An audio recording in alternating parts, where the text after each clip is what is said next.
So in this video for May Day 2025, we're going to be talking about Kristen R. Ghodsee's book, Why Women Have Better Sex Under Socialism and Other Arguments for Economic Independence.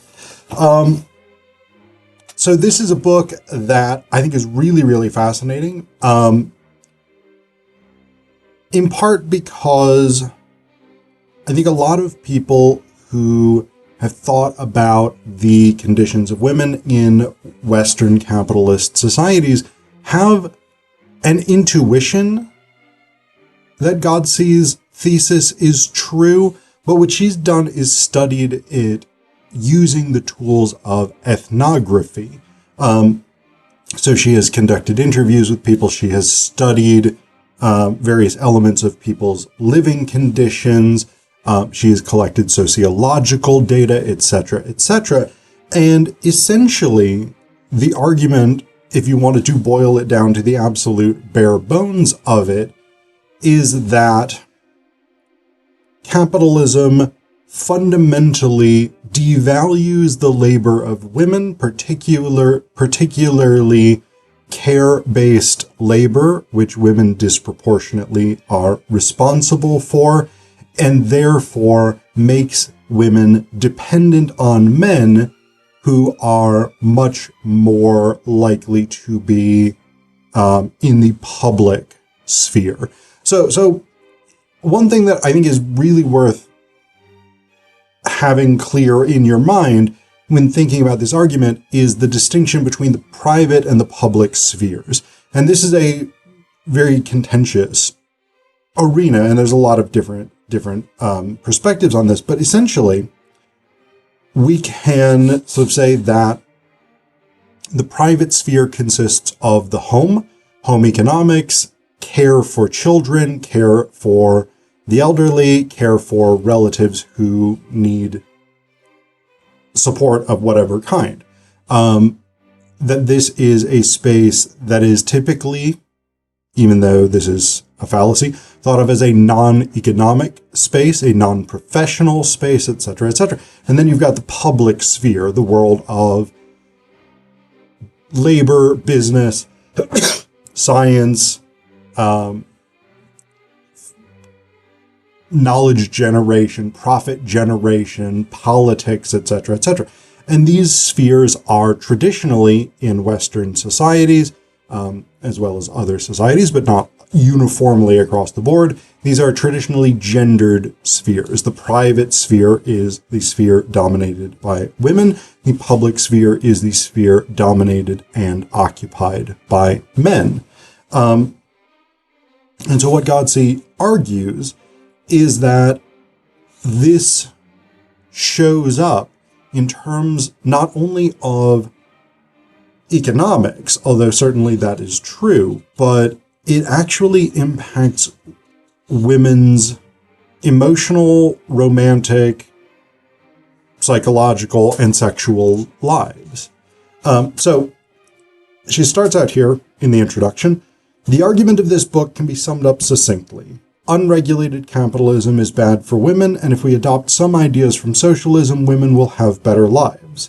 If done properly, socialism leads to economic independence, better labor conditions, better work-family balance, and yes, even better sex.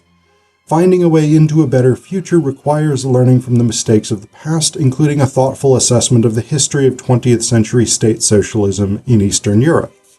So, as that opening paragraph suggests, Ghodsee is not across the board an advocate for socialism in any form. She is, throughout the book, critical of what we might call really existing socialism in Eastern Europe, or state socialism under the Soviet Union and the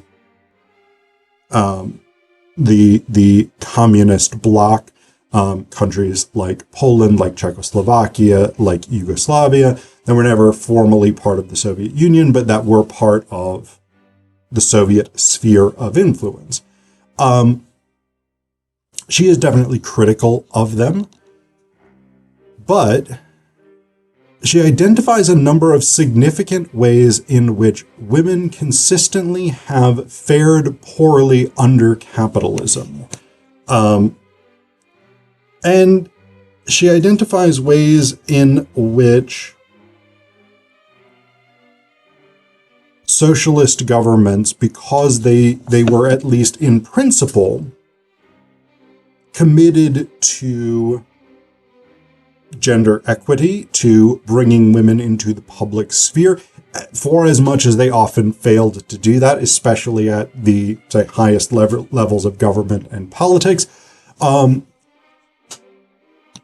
A woman in the Soviet Union was much more likely to be able to become a scientist, or to run a shop, or to have outside the home employment in, say, 1965 than a woman in the United States would be.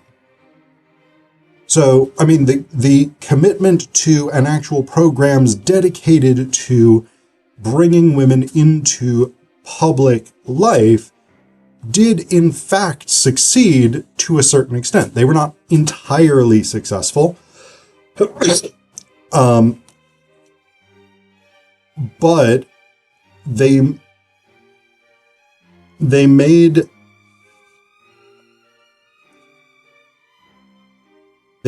conditions under which women could enter professional life and did not necessarily have to be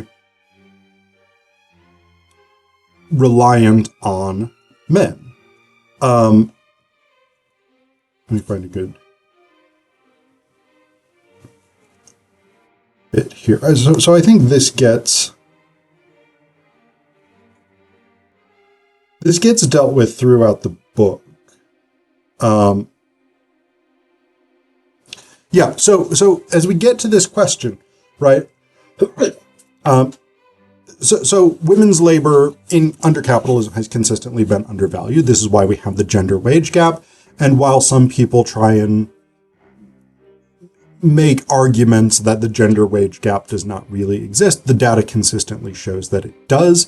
And all attempts to explain it away through hand waving about career choice and things like that ignores other sociological or socioeconomic factors, such as women being pushed by society towards certain types of careers, and society deciding collectively or through the mechanism of the free market that those careers should be paid less. For instance, again, women are much more likely in the United States to become elementary school teachers than men.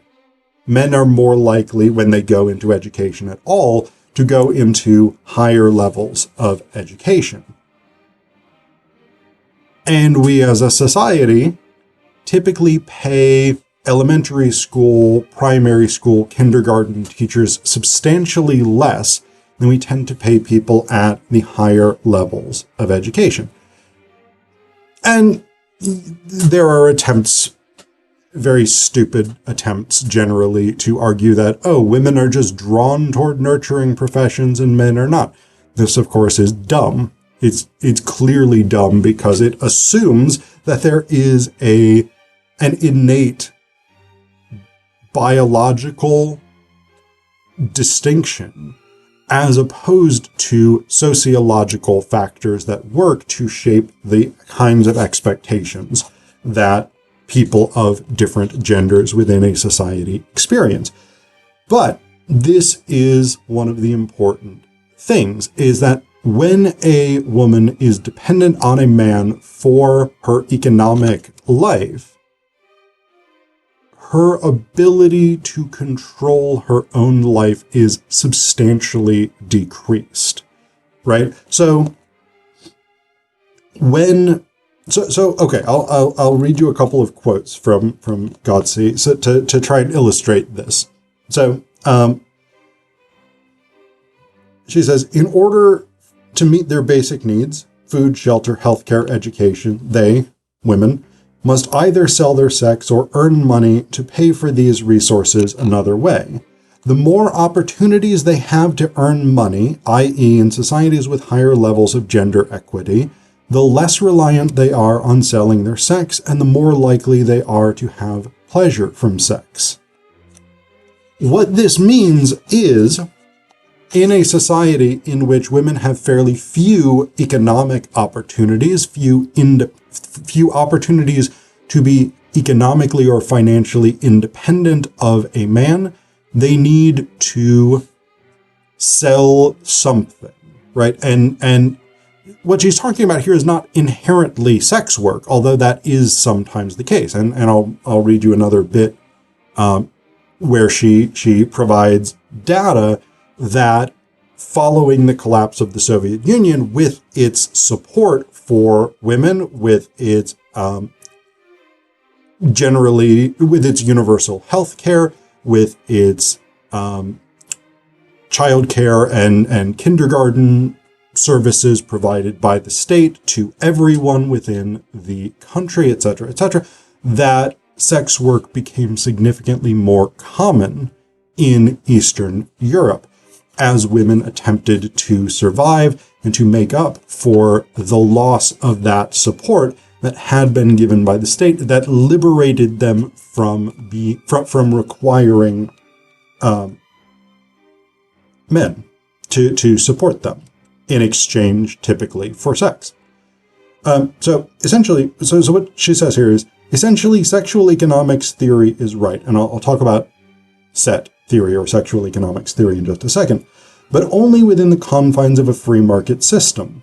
In fact, a beautiful confluence emerges when you read the works of Baumeister, who's a theorist of sexual economics theory, and his colleagues alongside socialist critiques of capitalist sexuality. Although they may not realize it, sexual economics theorists basically embrace a long-standing socialist critique of capitalism, that it commodifies all human interactions and reduces women to chattel. So sexual economics theory is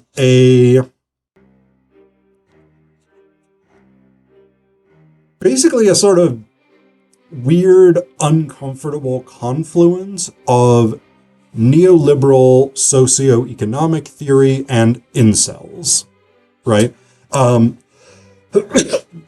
The basic starting premise of sexual economics theory is that sexuality is a commodity, that sex is a market, that people engage in selling their sex, whether that's through sex work or through marriage, and that women in particular have, this is the incel part, so that the idea that sexuality is a market in which people attempt to sell commodities to the highest, for the highest return they can get, that's the neoliberal socioeconomics part. This is the incel part. The idea is that women in the sexual marketplace have substantially more power than men. This, of course, ignores rape and human trafficking, which I believe disproportionately happens to women and children, etc., etc. But that in a free sexual market, that women have substantially more power than men because, as we all know, women don't experience sexual desire. They are merely sex objects for men. But as sex objects for men, they get to determine which men can buy their sexuality. This, of course, is dumb. It's incredibly dumb for a number of reasons, one of which is that it completely dehumanizes women, another of which is that it puts sexuality and interpersonal relationships entirely into the framework of a market, which is completely insane because it ignores a massive amount of other factors, which, unsurprising for an ideology born out of neoliberalism, which tends to ignore anything that is not just straight economic abstraction. But what set theory asserts is that because women have a supply of sexuality and men have a demand for women's sexuality, that women can largely set the price for that sexuality. And so they have tremendous interpersonal power in terms of things like marriage and the terms of a marriage, and in terms of sort of deciding which men they want to engage in sexual relationships with. As Ghodsee quite rightly points out, this only functions in a society in which sexuality is what women have to sell. If women can sell something else, and this is, of course, the Marxist way of putting things, I, as a university instructor, sell my time, my labor, my knowledge to Penn State, who then compensates me for it, he said with a wry smile. Right, that's the thing, right? If you have a society in which a woman can freely sell her labor, her knowledge, her abilities in some non-sexualized capacity, then she doesn't need to sell sexuality, right? If a laborer has something other than their physical labor to sell, they don't inherently need to sell their labor. They have an alternative. And so this is part of the thing. And one of the things that Godsee's argument traces, that her analysis traces, is under the socialist governments of Eastern Europe, women had many more opportunities to participate in public life, economic life, without what they could sell being reduced to their sexuality. They could be factory workers, they could be scientists, they could be members of the political system. They could do whatever jobs there were to do, again, apart typically from the highest levels of government and administration, which remain stridently patriarchal despite ostensible national commitments to gender equity. But because women could participate in public life on an equal footing with men, and they had these state-sponsored support systems that provided childcare, elder care, support for people with disabilities, etc., etc. And therefore, women did not have to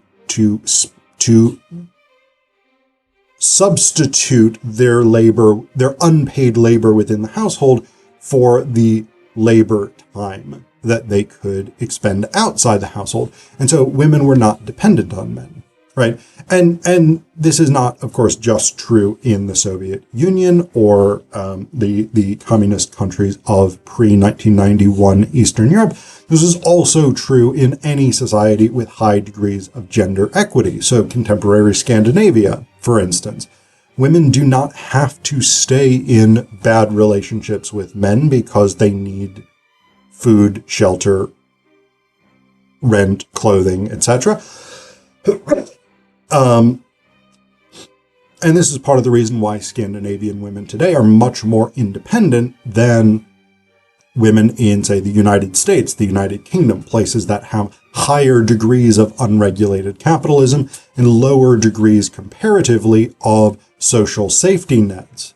So one of the things that she does, that Ghodsee does point out that substantiates this central argument, is that we saw a direct transition from really existing socialism in 1989 to 91 as the various, and slightly beyond that in the case of, say, Yugoslavia, in which the communist countries of Eastern Europe, the socialist countries of Eastern Europe, broke up and were replaced by capitalist nation states. So one of the things that she points out is that, she says here, the commodification of women's sexuality in Russia could be observed in the dramatic increase in sex work, pornography, strategic marriages for money, and what the authors call sponsorship, whereby wealthy men sponsor their mistresses. This is an immediate shift following the collapse of the Soviet Union, right? throughout Eastern Europe, women lost the social safety net, the government-sponsored support resources, and the government-backed insurance that they would be able to remain in jobs. And so women in large numbers lost their jobs, even if they were as good or better at them than the men replacing them. Women lost support systems that ensured, through which the state ensured that things like childcare, elder care, etc., were taken care of. And so sex work as such substantially increased in ways it simply hadn't. I mean, I'm sure sex work existed in the Soviet Union. It's existed in every society, but it massively expanded when the Soviet government collapsed and Russia and other Eastern European countries transitioned into capitalism, because one of the things that immediately happened was that there was no longer any incentive to ensure that women had a place in public life under capitalism in the way that there had been under socialism. And because women no longer had a place in public life, or no longer were assured a place in public life, they did not have economic independence. And so because they did not have economic independence, the quality of their lives, the quality of their psychological conditions, the quality of their sex lives all declined. And Ghodsee supports this argument throughout the book.